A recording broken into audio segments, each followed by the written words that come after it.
Hi friend, IT sir classes में आपका बहुत बहुत स्वागत है। देखिए, आज हम लोग कूलाम का नियम पढ़ेंगे। इसके साथ साथ हम लोग विद्युत परिपथ के बारे में पढ़ेंगे। देखिए, पहले कूलाम का नियम क्या है। देखिए, इसमें पहला क्वेश्चन है, निम्नलिखित में से कौन से वैज्ञानिक ने दो आवेशित कणों के बीच आकर्षण अथवा प्रतिकर्षण के बल को नियंत्रित करने का वाला नियम दिया था। तो किसने दिया था? चार्ल्स कूलाम ने। इनका क्या नाम था? चार्ल्स कूलाम ने। इन्होंने बताया कि यदि दो आवेश Q1 और Q2 है तो इनके बीच लगने वाला आकर्षण बल उसके क्या होगा? समानुपाती होगा। और इनके बीच की जो दूरी है, ठीक है, इनके बीच की दूरी के वर्ग के क्या होगा? व्युत्क्रमानुपाती होगा। और यही इसको किसने बताया था? चार्ल्स कूलाम ने बताया था। यही क्या कहलाता है? कूलाम का नियम कहलाता है। अगला क्वेश्चन है, देखिए अगला क्वेश्चन है कि किसी आवेश का विद्युत क्षेत्र बल है, तो किसी आवेश का विद्युत क्षेत्र बल क्या है, यही आपको बताना है। तो इसमें कौन सा हो जाएगा? देखिए, इसमें कौन सा हो जाएगा? दूरी के वर्ग के साथ घटता है। ठीक है, क्या होगा? दूरी के वर्ग के साथ घटता। देखिए, ये जो होता है, अभी बताए हैं कि कूलाम ने बताया था कि दो आवेश जो होंगे, मान लेते Q1 है, Q2 है, एक किसके होगा? डायरेक्टली प्रोपोर्शनल, यानी समानुपाती किसके होगा? बल के होगा। किसके होगा? बल के होगा। उनके बीच की दूरी के वर्ग के क्या होगा? व्युत्क्रमानुपाती होगा। अब देखिए, वर्ग के व्युत्क्रमानुपाती, व्युत्क्रमानुपाती मतलब क्या होता है? व्युत्क्रम मतलब उल्टा होता है, यानी जैसे जैसे दूरी बढ़ेगा वैसे वैसे बल क्या होगा? घटेगा। व्युत्क्रम मतलब होता है ये उल्टा, ठीक है, क्या होता है? उल्टा, यानी उल्टा प्रभाव पड़ेगा। यदि उनके बीच की दूरी बढ़ेगा तो लगने वाला बल क्या होगा? घटेगा। यदि दूरी घटेगा तो लगने वाला बल क्या होगा? बढ़ेगा। तो यही है, दूरी के वर्ग के साथ क्या होता है? घटता है। दूरी के वर्ग के साथ घटता है। ठीक है, तो कौन सा ऑप्शन सही होगा? इसका डी वाला सही हो जाएगा। दूरी के साथ बढ़ता है, नहीं, दूरी के वर्ग के साथ। ठीक है, दूरी के वर्ग के साथ, घन भी नहीं होगा। दूरी के साथ घटता बढ़ता नहीं, दूरी के वर्ग के साथ घटता है। अगला क्वेश्चन है, कूलाम का नियम कहता है। देखिए, अगला है कूलाम के नियम से क्वेश्चन पूछा है, तो इसमें आपको बताना है कि कूलाम का नियम कहता है। तो कूलाम का क्या नियम कहता है? दो बिंदु आवेश के मध्य आकर्षण अथवा प्रतिकर्षण बल का परिमाण दो आवेशों की मात्रा के गुणनफल के साथ साथ उनके बीच की दूरी के वर्ग के व्युत्क्रमानुपाती होता है। गुणनफल के समानुपाती होता है, दूरी के वर्ग के व्युत्क्रमानुपाती होता है। आपको ये ध्यान रखना, इसलिए क्या हो जाएगा? गलत हो जाएगा, क्योंकि इसमें कह रहा है गुणनफल के भी व्युत्क्रमानुपाती होते हैं, गलत हो जाएगा। अब इसमें देखिए, अगला है, दो बिंदु आवेशों के मध्य आकर्षण या प्रतिकर्षण बल का परिमाण दो आवेशों की मात्रा की दूरी के व्युत्क्रमानुपाती होता है और उनके बीच की दूरी के वर्ग के अनुक्रमानुपाती होता है। देखिए, जस्ट उल्टा कह दिया इसमें। अगला है कि ये भी गलत हो जाएगा। दो बिंदु आवेशों के मध्य आकर्षण अथवा प्रतिकर्षण बल परिमाण दो आवेशों की मात्रा के अनुक्रमानुपाती और उनके बीच की दूरी के वर्ग के व्युत्क्रमानुपाती होता है, यानी यही क्या है? सही है। तो कौन सा ऑप्शन सही होगा? इसका सी वाला सही हो जाएगा। अगला क्वेश्चन है, अब देखिए, यहाँ से आपका तीन क्वेश्चन दिया था, अब यहाँ से आपका विद्युत परिपथ शुरू हो जाएगा। तो इसमें देखिए, काफ़ी इंपॉर्टेंट क्वेश्चन आते हैं, कई बार एग्जाम में पूछे भी जाते हैं। तो देखिए, इसमें है श्रेणी परिपथ का उदाहरण है। आपको बताना इसमें श्रेणी परिपथ का उदाहरण कौन सा है। तो श्रेणी परिपथ का उदाहरण कौन सा? सजावटी लाइटें। सजावटी लाइटें श्रेणी परिपथ में क्या होता है? अगर श्रेणी में जोड़ा जाएगा तो उसमें धारा का मान क्या होगा? समान होता है। ठीक है, तो सजावटी लाइटें जो होती है वो श्रेणी परिपथ में होती हैं। बाकी जो स्ट्रीट लाइटें होती हैं, कार की हेडलाइटें होती हैं, और घरेलू वायरिंग प्रणाली होती है, ये सब किस में होते हैं? समांतर क्रम में जुड़े होते हैं। किस में होता है? समांतर क्रम। ये क्वेश्चन कई बार पूछा है कि घरेलू जो वायरिंग होती है किस में जोड़े जाते हैं? तो समांतर क्रम में जोड़े जाते हैं। और सजावटी लाइटें किस में जोड़ी जाती है? इस श्रेणी क्रम में जोड़ी जाती है। अगला क्वेश्चन है कि एक फ्यूज का कार्य सिद्धांत होता है। आपको बताना है कि एक फ्यूज का कार्य जो सिद्धांत है किस पे होता है? तो ये किस पे होता है? ये विद्युत धारा द्वारा उत्पन्न उष्मा। क्या होता है? विद्युत धारा द्वारा उत्पन्न उष्मा होता है। देखिए, जो विद्युत एक फ्यूज होता है विद्युत धारा के ऊष्मीय प्रभाव के सिद्धांत पर काम करता है। किस पे करता है? विद्युत धारा के ऊष्मीय प्रभाव पर सिद्धांत पर काम करता है। तो कौन सा ऑप्शन सही होगा? इसका बी वाला सही हो जाएगा। देखिए, एक क्वेश्चन यहाँ से पूछता है कि जो हमारा फ्यूज होता है, ठीक है, उसका प्रतिरोध कितना होना चाहिए? तो उच्च होना चाहिए। प्रतिरोध कितना होना चाहिए? उच्च होना चाहिए। ध्यान रखिएगा, जो आपका प्रतिरोध होगा, देखिए, प्रतिरोध क्या होना चाहिए? उच्च होना चाहिए। और ये पूछता है गलनांक क्या होना चाहिए? गलनांक निम्न होना चाहिए। देखिए, ये भी ध्यान रखना है कि प्रतिरोध उच्च होना चाहिए, गलनांक क्या होना चाहिए? निम्न होना चाहिए। ये भी आपको ध्यान रखना है। और किसके सिद्धांत पे काम करता है? ये ऊष्मीय प्रभाव के सिद्धांत पे काम करता है, यानी जो उसमें उत्पन्न ऊष्मा होता है उसी के सिद्धांत पर काम करता है। अगला क्वेश्चन है कि विद्युत परिपथों में विद्युत धारा के प्रवाह के कारण रूप में हानियां होती हैं। तो किस प्रकार की हानियां होती है, देखिए कह रहे विद्युत परिपथ में विद्युत धारा के प्रवाह के कारण कौन सी हानियां होती है। अब भाई विद्युत धारा प्रवाही रही तो वहाँ ध्वनि तो होगा नहीं, प्रकाश तो होगा नहीं, चुंबकीय हानि तो होगा नहीं, उसमें कौन सा होता है, ऊष्मा हानि होता है। कौन सा होता है, ऊष्मा हानि होता है। अगला क्वेश्चन है कि एक लघुपतित परिपथ में धारा, एक लघुपतित परिपथ में जो धारा होती है वो क्या होती है, उसमें क्या होता है कि अत्यधिक तेजी से बढ़ती है। ध्यान रखिएगा, एक लघुपतित परिपथ मतलब क्या होता है, शॉर्ट सर्किट। क्या होता है इसको, इसी को बोला जाता है शॉर्ट सर्किट। शॉर्ट सर्किट में क्या होता है, जो धारा होती है अत्यधिक तेजी से बढ़ती है। तो कौन सा ऑप्शन सही हो जाएगा इसका, ए वाला सही हो जाएगा। कौन सा हो जाएगा इसका, ए वाला सही हो जाएगा। अगला क्वेश्चन है कि श्रेणी संयोजन में प्रत्येक प्रतिरोध से गुजरने वाली धारा, आपको बताना है श्रेणी संयोजन में प्रत्येक प्रतिरोध से गुजरने वाली धारा है तो किस प्रकार की धारा है, यही आपको बताना है। तो अभी बताएं, देखिए किस तरह श्रेणी संयोजन में प्रत्येक प्रतिरोध से गुजरने वाली धारा क्या होती है। अब श्रेणी क्रम में धारा का मान क्या होता है, धारा का मान क्या होता है, श्रेणी क्रम में समान होता है, ये आपको ध्यान रखना है। और समांतर क्रम में बात करें, ठीक है, तो समांतर क्रम में इसमें वोल्टेज समान होता है। क्या होता है, वोल्टेज समान होता है। तो प्रत्येक प्रतिरोध से गुजरने वाली धारा क्या होगी, सभी प्रतिरोधों में बराबर होगी। ठीक है, सभी प्रतिरोधों में धारा का मान क्या होगा, समान होगा। तो कौन सा ऑप्शन सही होगा, इसका डी वाला सही हो जाएगा। कौन सा हो जाएगा, इसका डी वाला सही हो जाएगा। अगला क्वेश्चन है कि कई प्रतिरोधों को समांतर क्रम में संयोजित करने से को इनमें से किसके समतुल्य माना जा सकता है। अब कह रहा है कई प्रतिरोधों को समांतर क्रम में संयोजित करने में इनमें किसके समतुल्य माना जाता है। तो जब इस समांतर क्रम में जोड़ा जाता है, इसके मतलब क्या होता है, उसके अनुप्रस्थ काट के क्षेत्रफल में वृद्धि करना होता है, किसके, चालक की। ठीक है, तो कौन सा ऑप्शन सही होगा, इसका ए वाला सही हो जाएगा। क्या हो जाएगा, इसका ए वाला सही हो जाएगा। अगला, फ्यूज तार से संबंधित निम्न कथनों पर विचार कीजिए। आपको बताना है कि फ्यूज तार से संबंधित निम्न कथनों पर विचार कीजिए। अब देखिए कथन क्या क्या दिया है, आपको ये ध्यान रखना है कि दिया है यह उपकरण के साथ श्रेणी क्रम में संयोजित होता है। तो फ्यूज तार, ये भी ये पॉइंट नोट कर लीजिएगा, जो फ्यूज तार होता है ये किस क्रम में जोड़ा जाता है, श्रेणी क्रम में जोड़ा जाता है। अब प्रतिरोध क्या होना चाहिए, इसका उच्च होना चाहिए, गलनांक क्या होना चाहिए, निम्न में होना चाहिए, और किस क्रम में जोड़ा जाना चाहिए, श्रेणी क्रम में जोड़ा जाना चाहिए। देखिए यह निम्न गलनांक वाले पदार्थ से बना होता है, अभी बताएं श्रेणी क्रम में जोड़ा जाना चाहिए और जिसका गलनांक क्या होना चाहिए, निम्न होना चाहिए, यानी दोनों बातें सही है। तो उपरोक्त में से कौन सा कथन सही है, दोनों कथन सही है। ठीक है, गलनांक क्या होना चाहिए, निम्न होना चाहिए, और प्रतिरोध क्या होना चाहिए, उच्च होना चाहिए। अगला क्वेश्चन है कि देखिए अगला क्वेश्चन है समांतर परिपथ के संबंध में निम्नलिखित में से कौन सा कथन सत्य है। आपको बताना है इसमें से कौन सा कथन सत्य है। आप किसके क्रम में अगर पूछा है कि समांतर परिपथ के संबंध में, तो देखिए समांतर परिपथ में क्या होता है कि निवल प्रतिरोध अलग अलग प्रतिरोधों के योग के हमेशा कम होता है। ठीक है, जो समांतर परिपथ में निवल प्रतिरोध यानी नेट जो रेजिस्टेंस होता है अलग अलग प्रतिरोधों के योग से हमेशा क्या होता है, कम होता है। क्योंकि समांतर परिपथ में जो प्रतिरोध होता है वो किसके बराबर होता है, 1/r के होता है, यानी R1 प्लस 1/r2 जैसे 1/r3 होगा। तो इसका जितना भी इनका मान होगा, इसका जो तुल्य प्रतिरोध होगा हमेशा इनसे क्या होगा, कम ही होगा। बस यही क्वेश्चन में कह रहा है।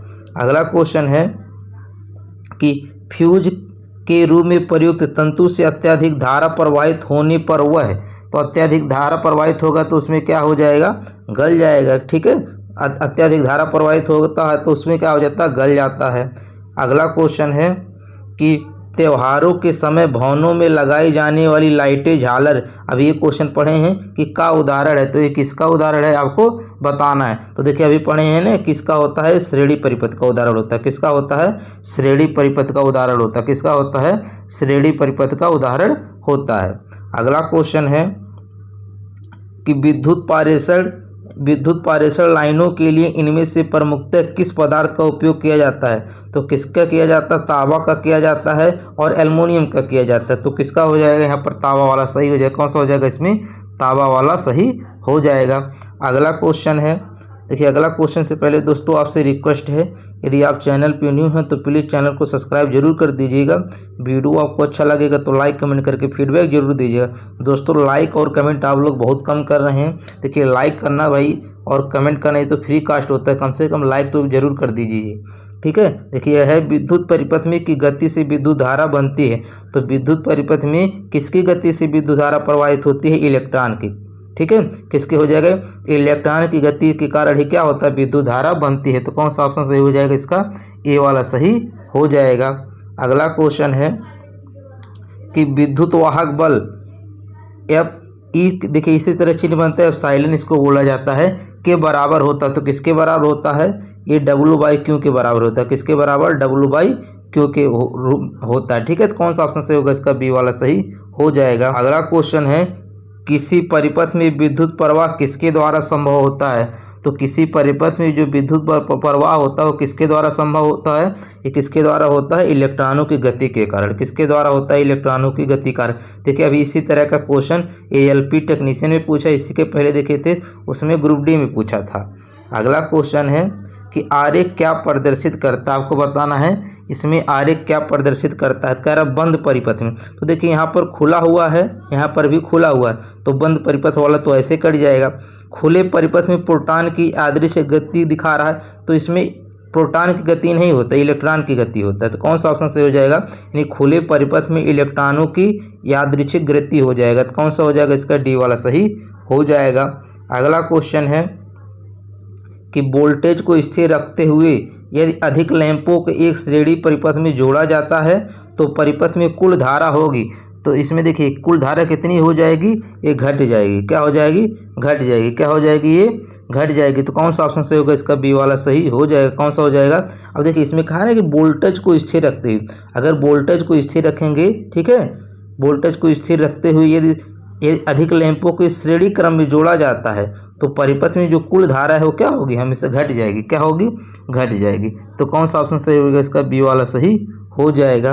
अगला क्वेश्चन है कि इलेक्ट्रिकल वायर हेतु अंतर्राष्ट्रीय रंग कोड के अनुसार निम्नलिखित में से कौन सा विकल्प न्यूट्रल वायर को दर्शाता है? न्यूट्रल वायर को कौन दर्शाता है? नीला। ठीक है, अब ऐसे याद कर सकते हैं, न से न्यूट्रल न से नीला, न से न्यूट्रल न से नीला हो जाएगा। ठीक है, नीला के साथ साथ अगर यहाँ पर काला भी दिया होता तब भी हो जाता है। न्यूट्रल को नीला या काला, ध्यान रखना, नीला और काला दोनों क्या दिखाता है? न्यूट्रल को दिखाता है। क्या दिखाता है? न्यूट्रल को दिखाता है। लाल क्या दिखाता है? यानी विद्युतमय दिखाता है, यानी इसमें से विद्युत प्रवाहित हो रही है, यानी इसको लिखा रहेगा विद्युतमय, यानी इससे विद्युत प्रवाहित हो रही है। विद्युत परिपथ में होते हैं, तो आपको बताना है कि विद्युत परिपथ में होते, तो विद्युत परिपथ में क्या होते हैं? विद्युतीय घटक होते हैं, संयोजित तार होते हैं, सेल बैटरी और प्लग कुंजी भी होते हैं। तो कौन सा ऑप्शन सही होगा? इसका डी वाला सही हो जाएगा। कौन सा हो जाएगा? इसका डी वाला सही हो जाएगा। अगला क्वेश्चन है कि विद्युत परिपथ कनेक्शन कितने प्रकार के होते हैं? तो विद्युत परिपथ कनेक्शन कितने प्रकार के होते हैं? 2 प्रकार के होते हैं। कौन कौन? श्रेणी और समांतर। तो कौन सा हो जाएगा? इसका ए वाला सही हो जाएगा। कौन सा हो जाएगा? इसका ए वाला सही हो जाएगा। एक श्रेणी होता है, दूसरा समांतर होता है। अगला क्वेश्चन है कि एक बंद विद्युत परिपथ में वोल्टेज एवं दिष्ट धारा का अनुपात होता है। तो वोल्टेज और दिष्ट धारा का अनुपात क्या होता है? ये आपको बताना है। तो क्या होता है? स्थिर होता है। क्या होता है? स्थिर होता है कि वोल्टेज और धारा का जो अनुपात होता है वो हमेशा क्या होता है? स्थिर होता है। और इसको किसने बताया था? ओम ने बताया था। किसने बताया था? ओम ने बताया। इसी को बोला जाता है वोल्टेज और धारा का जो अनुपात होता है हमेशा कांस्टेंट होता है। इसको किसने बताया था? ओम ने बताया था। अगला क्वेश्चन है कि दिए गए चित्र में दिखाए गए संकेत को विद्युत परिपथ के संदर्भ में क्या कहते हैं? तो क्या कहते हैं? इसको विद्युत बल्ब कहते हैं। क्या कहते हैं इसको? देखिए इस तरह का अगर साइन रहेगा तो किसको क्या बोलते हैं? विद्युत बल्ब बोलते हैं। देखिए अगर प्रतिरोध की बात करेगा तो प्रतिरोध ऐसा रहेगा। ठीक है, ये किसका चिन्ह है? ये किसका चिन्ह है? ये आपका ये प्रतिरोध का चिन्ह है। ठीक है, अब बैटरी का चिन्ह क्या होता है? देखिए अगर एक बार रहेगा ऐसे तो ये सेल हो जाएगा। अब सेलों का एक ग्रुप बना देंगे, सेल का ग्रुप बना देंगे तो क्या हो जाएगा? बैटरी हो जाएगा। क्या हो जाएगा? बैटरी होगा। अब प्लग कुंजी कैसे होता है? ऐसे होता है। ठीक है, ये क्या होता है? प्लग कुंजी होता है। अगला क्वेश्चन है कि जब एक परिपथ में कई प्रतिरोध श्रृंखला में जुड़े हुए होते हैं तो करंट का मान, श्रृंखला मतलब श्रेणी क्रम की बात कर रहा है। ठीक है, तो श्रेणी क्रम में जुड़े होते हैं तो उसमें पूछ रहा है कि करंट का मान क्या होता है? तो श्रेणी क्रम में धारा का मान क्या होता है?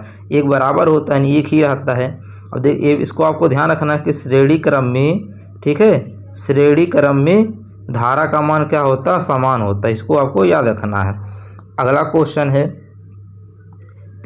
कि विद्युत धारा का एक सतत और बंद मार्ग क्या कहलाता है। तो विद्युत धारा का एक सतत और बंद मार्ग क्या कहलाता है, विद्युत परिपथ कहलाता है। क्या कहलाता है, विद्युत परिपथ कहलाता है। देखिए जैसे मान लेते हैं एक परिपथ ऐसे है, ठीक है, इसमें श्रेणी क्रम में प्रतिरोध जुड़े हुए हैं, ठीक है। मान लीजिए यहाँ से क्या लगा देते हैं, बैटरी लगा देते हैं, क्या लगा देते हैं, बैटरी लगा देते हैं, यहाँ से एक कुंजी लगा देते हैं। तो अब देखिए विद्युत धारा का, अब इसमें विद्युत धारा प्रवाहित हो रहा है और बंद मार्ग, मार्ग क्या है, बंद है, तो इसको क्या पूरे बोलेंगे, विद्युत परिपथ बोलेंगे। तो कौन सा ऑप्शन सही होगा, इसका बी वाला सही हो जाएगा।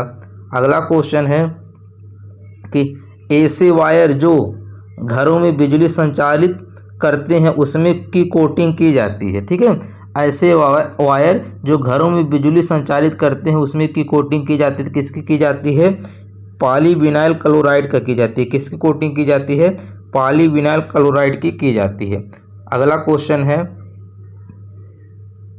कि किरचॉफ वोल्टता नियमानुसार किसी भी संवृत्त पास में सभी यानी आई आर, जहाँ आई धारा है, आर प्रतिरोधकता है तथा ईएमएफ का एक बीजयोग हमेशा होता है, तो हमेशा इसका बीजयोग क्या होता है, शून्य होता है। क्या होता है, शून्य होता है। अगला क्वेश्चन है कि विद्युत परिपथ में बैटरी का उपयोग क्यों किया जाता है।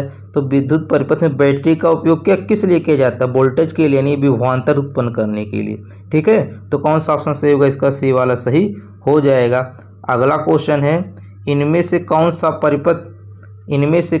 परिपथ का एक क्रियाशील घटक है। आपको बताना है इनमें से कौन सा परिपथ का एक क्रियाशील घटक है। तो परिपथ का एक क्रियाशील घटक कौन सा हो जाएगा, ट्रांजिस्टर हो जाएगा। कौन सा हो जाएगा, ट्रांजिस्टर हो जाएगा। तो कौन सा ऑप्शन सही होगा, इसका ये वाला सही होगा। अगला क्वेश्चन है एसी परिपथ में आमतौर पर निम्नलिखित में से किसके कारण शक्ति हानि होती है। तो आपको बताना है किसके कारण से शक्ति हानि होती है, केवल प्रतिरोध के कारण होती है। किसके कारण होती है, केवल प्रतिरोध के कारण होती है। अब देखिए जो कह रहा कि कारण शक्ति हानि होती है, तो केवल किसके कारण होती है, प्रतिरोध के कारण होती है। अगला क्वेश्चन है कि सर्किट में श्रृंखला में प्रतिरोधक जुड़े होते हैं, सर्किट के माध्यम से धारा का मान हमेशा क्या रहता है, श्रृंखला कह दिया यानी श्रेणी क्रम में, तो क्या होता है, धारा का मान उसमें एक ही रहता है। धारा का मान क्या होता है, एक ही रहता है। तो कौन सा ऑप्शन सही होगा, इसका ए वाला सही हो जाएगा। अगला क्वेश्चन है कि दिए गए परिपथ में का प्रवाह वामावर्त होता है, यानी आपको बताना है इसमें किसका प्रवाह वामावर्त है। तो किसका प्रवाह वामावर्त है, देखिए अब यहाँ पर ये देखिए ये हमारा क्या हो गया, दाहिना साइड हो गया, क्या हो गया, दायां हो गया। अब देखिए कोई चीज़ ऐसे आएगा, ठीक है, ऐसे आएगा तो क्या कहलाएगा, दक्षिणावर्त यानी दायावर्त कहलाएगा, ठीक है। अब कोई चीज़ इधर जाएगा तो क्या होगा, वामावर्त कहलाएगा। अब देखिए हमेशा जो धारा होती है कहाँ से शुरू होती है, प्लस सिरे से जाती है, यानी प्लस से इधर से जाए क्या जा रही है, धारा जा रही है। तो धारा की गति के विपरीत किसका होता है, इलेक्ट्रॉनों की गति होती है। तो वामावर्त क्या हो जाएगा, इलेक्ट्रॉन हो जाएंगे। इधर से धारा जा रही है तो इलेक्ट्रॉन इसके विपरीत हो जाएगा। तो कौन सा ऑप्शन सही होगा, इसका डी वाला सही हो जाएगा। कौन सा हो जाएगा, इसका डी वाला सही हो जाएगा। अगला क्वेश्चन है जब मेंस मुख्य तार से ली गई विद्युत धारा 20 एम्पीयर से अधिक हो, कह रहा है विद्युत धारा 20 एम्पीयर से अधिक हो तो अतितापन होकर आग लग सकता है, इसे क्या कहते हैं, ठीक है। अतितापन होकर आग लग सकता है उसे अधिभारण कहते हैं। इसी को इंग्लिश में बोलते हैं ओवरलोडिंग। इसी को क्या बोलते हैं, ओवरलोडिंग। हिंदी में इसको क्या बोलते हैं, अधिभारण। क्या बोलते हैं इसको, अधिभारण। तो कौन सा ऑप्शन सही होगा, इसका सी वाला सही हो जाएगा। कौन सा सही होगा, इसका सी वाला सही हो जाएगा।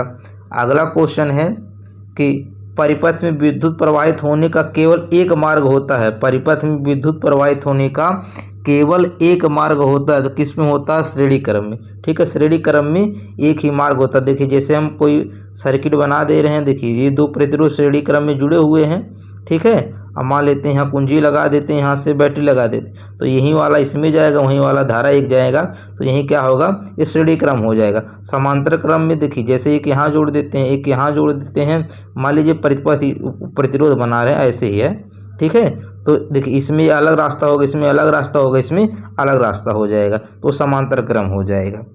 अगला क्वेश्चन है कि एक विद्युत परिपथ आरेख में सेल के चिन्ह में एक लंबी और एक छोटी रेखा होती है। लंबी रेखा इसके टर्मिनल को दर्शाती है। देखिए यही कह रहा है, जैसे एक सेल है, एक लंबी होगा एक छोटी होगा। देखिए कह रहा है एक लंबी और एक छोटी रेखा होती है, एक लंबी होता है एक छोटी होता है। तो लंबी हमेशा प्लस को दिखाता है, छोटी हमेशा माइनस को दिखाता है। छोटी हमेशा किसको दिखाता है? माइनस को दिखाता है। तो पूछा लंबी रेखा इसके टर्मिनल को दर्शाती है, तो किसको दिखाती है? धनात्मक टर्मिनल को। और माइनस छोटी वाला पूछ लेगा तो क्या हो जाएगा? ऋणात्मक को दर्शाती है। तो इसमें लंबी पूछा है तो कौन सा होगा? बी वाला सही हो जाएगा। अगला क्वेश्चन है कि विभिन्न विद्युत परिपथ के सुरक्षा उपकरणों में से विद्युत धारा की तापीय प्रभाव पर आधारित उपकरण क्या कहलाता है? तो क्या कहलाता है यही आपको बताना है। तो क्या कहलाता है इसका?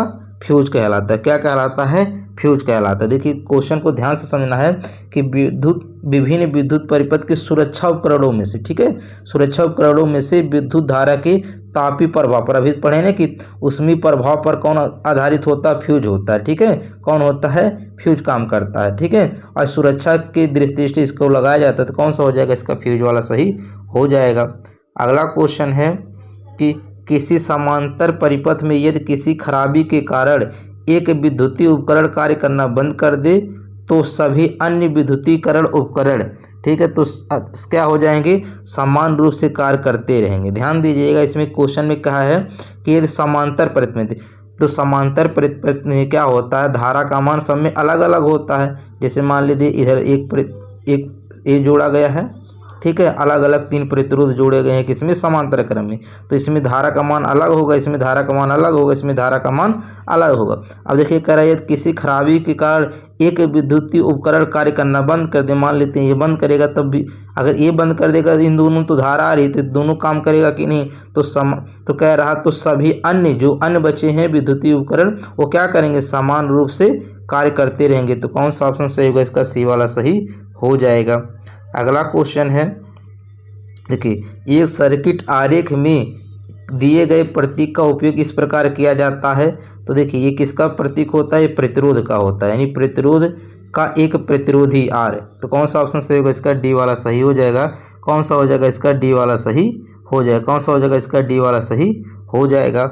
अगला क्वेश्चन है, देखिए 2 ही क्वेश्चन रह गए हैं। दोस्तों आपसे रिक्वेस्ट है, यदि आप चैनल पे न्यू हैं तो प्लीज़ चैनल को सब्सक्राइब जरूर कर दीजिएगा, और यहाँ तक अगर वीडियो आप देख चुके हैं तो लाइक और कमेंट करना बिल्कुल मत भूलिएगा। देखिए अगला क्वेश्चन है कि देखिए प्रतिरोध के ऊपर अगर ऐसे एक तीर लगा हुआ है तो संकेत का उपयोग किसी विद्युत सर्किट में के लिए किया जाता है। तो इसको बोलते हैं रियोस्टेट बोलते हैं। क्या बोलते हैं? इसको रियोस्टेट बोलते हैं। तो रियोस्टेट मतलब क्या होता है? एक प्रकार का प्रतिनिधि प्रतिरोध होता है। क्या होता है? परिवर्तनी, ठीक है, प्रतिरोध होता है, यानी आवश्यकता पड़ने पर उस प्रतिरोध को बदला जा सकता है, यानी कम किया जा सकता है या बढ़ाया जा सकता है। इसी को बोलते हैं रियोस्टेट बोलते हैं। अगला क्वेश्चन है, देखिए, और ये लास्ट क्वेश्चन है, ठीक है, इसमें पूछा है उक्त प्रतीक का प्रतिनिधित्व करता है। तो किसका करता है? ये एक वोल्ट मीटर, यहाँ पर देखिए बी लगा है, इसके मतलब किसका करता है? वोल्ट मीटर का। तो कौन सा ऑप्शन सही होगा? इसका बी वाला सही हो जाएगा।